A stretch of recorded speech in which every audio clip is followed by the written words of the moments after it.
Welcome back to OnSports. I'm still here with Bobby Santoro of Jersey Sporting News. Bobby, let's talk baseball, starting with the Yankees. A tough homestand against the Braves and Orioles, two good teams, but talk about what went wrong for the Bronx Bombers. Yeah, well, to me, what really went wrong was, really recently their bullpen has been one of their big downfalls. I mean, the bullpen that was so strong at the beginning of the year, they have an inflated ERA now. A lot of injuries, obviously, but you see Victor Gonzalez being released. They signed Chasen Shreve, which was a blast from the past, to a minor league contract. Kind of just picking up all, trying to find someone else to kind of come in and slide into that spot. So the bullpen really hasn't been able to hold. Another one is, the pitching staff is kind of coming back down to earth a little. Now, look, it's one bad start for Luis Gil and for Rodon. Rodon, I don't know if he was tipping or if they knew something, but the Braves in that game just were hammering him, and it was sad to see because he was very upset about it too. Now the Orioles series, to me, obviously they win the first game. Judge gets hurt. A sigh of relief that he's fine, but you see in that game too, in game two without Judge, they still had a chance to come back and win that game. They came back from down 5-1. And Stanton, who now was on the IL, actually had a couple big hits, and they wound up not being able to hold it because of the bullpen in the late innings. And then, like I said, Heel on that Thursday game was just he was. Yeah, it was almost shell shocked. He was lit up. So that's really what I feel like has been the struggle for them. Don't get me wrong, every team goes through a rough patch, but it just seems like right now they got to figure out some things before the All-Star break. Well, I didn't expect any different this year, but Giancarlo Stanton is once again on the IL. How big of a loss is that for the team?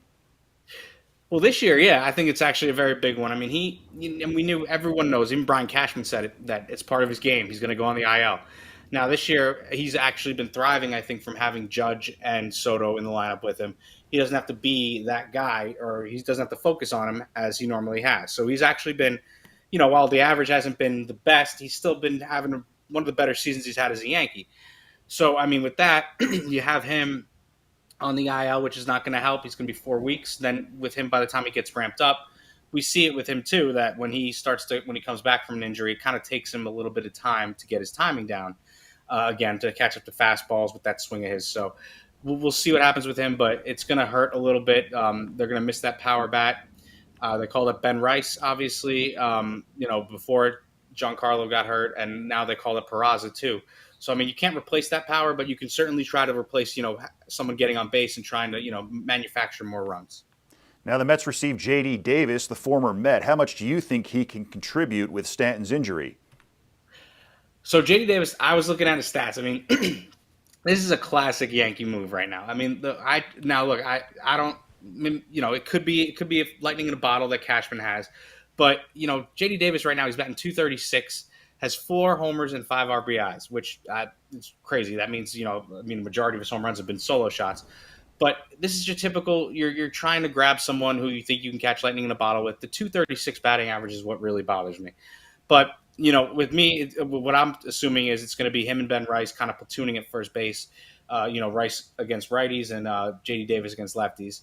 Now it's going to be kind of interesting because they got him right before this Mets series, and the first pitcher in that Mets series is David Peterson. So we'll probably see J.D. Davis play tomorrow. But I just when it comes to that, I feel like it's almost every year. Someone gets hurt, they try to find someone off the scrap heap and see if they can catch lightning in a bottle. Think of, now this wasn't like last year, but think of last year with like Willie Calhoun and, all of them. So look, it could help. I hope it's not a long-term solution here. You still have Rizzo, who obviously is like hit or miss with being hurt sometimes, but yeah, it couldn't hurt. We'll have him off here. And maybe if it doesn't work out with him, they bring up TJ Rumfield. Ben Rice could be a great catcher too. He has an absolute hose for an arm with Trevino struggles lately. I could see that happening too. Now, the Mets finished strong on their road trip. They went 4-2 and had a nice win against the Cubs last night, even though Edwin Diaz got ejected for the stuff on his hands. But all in all, how have the Mets been so good consistently this month?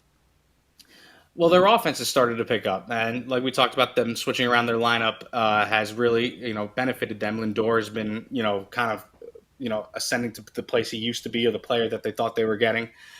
Brendan Nimmo in the 2-hole has been fantastic. You and JD Martinez has that veteran presence that that everyone wants. He hits the ball the other way. You have all of them. I mean, last night it was Lindor, Nimmo, and Vientos who actually all went deep, and Harrison Bader, who I loved when he was our center fielder for the Yankees. I mean, he was easy. He glides in the outfield. He can provide that spark. Now he can struggle, but he could also provide that spark too. So it seems like it's all clicking at the right time, and they're kind of doing it in the way of, they don't have any huge names. I mean, Lindor's a big name, but they don't have any like really big names. It's kind of the way they kind of go about playing their business. They're playing baseball. They're having fun with it. Ever since that whole Jorge Lopez incident, it seems like they've really turned it around. So it's just fun to see.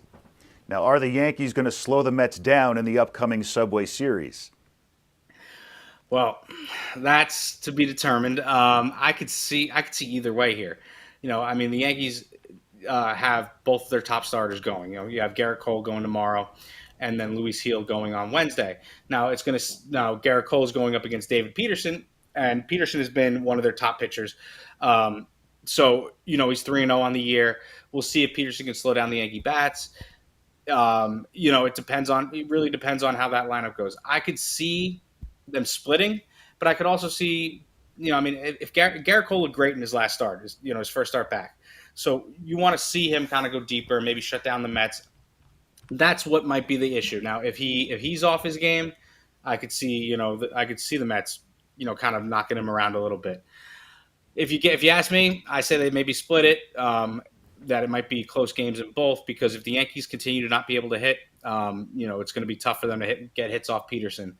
And Garrett Cole, obviously, if he's on his game, it'll be good. So I don't know if it'll be the most offensive driven game, but now that I say that, I've learned that when I say something like that, they'll probably put up 10 runs apiece. So we'll see. I'm excited for it. I love Subway Series week, and I love how intense it gets, because even though both teams have kind of been hit or miss each year when they play each other, it's still fun. It's almost like it's a little rivalry, and it's fun to talk about around here. So it should be a fun 2 games at Citi Field. I almost said Shea Stadium, which showing your age. Yeah, but yeah, it should be a fun 2 games. Yeah, I think a split is a good bet as well. That's what I'm going with. So let's switch gears completely here and talk Devils. They just acquired a new goalie in Jacob Markstrom. What can his skill and veteran presence bring to the team? It can bring a lot. I mean, this is a move that had to happen. They, obviously last year, the goaltender position for the Devils was not the best part of their lineup. Now the defense too wasn't great either. But you have Jacob Markstrom. He's coming off a little bit of a down year last year, but like you said, he's a veteran presence. He only had 2 shutouts last year, but he did have 23 wins. So you have someone like him who can step into that role. Talking about it, I know I read that Corey Schneider, an old Devils goalie, was saying it's more of like a Band-Aid. Because, yeah, I mean, he's 34. He's getting up there. But this team, like, you don't need to really invest in a long-term goalie right now, because this team is ready to win almost right now. You look at last year, even though they didn't make the playoffs, they have the talent. They have the scoring. They just got to tighten up on defense. And they have to – and if you have someone who can consistently make stops and keep you in the game, I think it's going to be a huge get for him. So as long as he's healthy and, they hang on to him for a couple of years, it's not a long-term fix, but it's a fix that could help them make a run.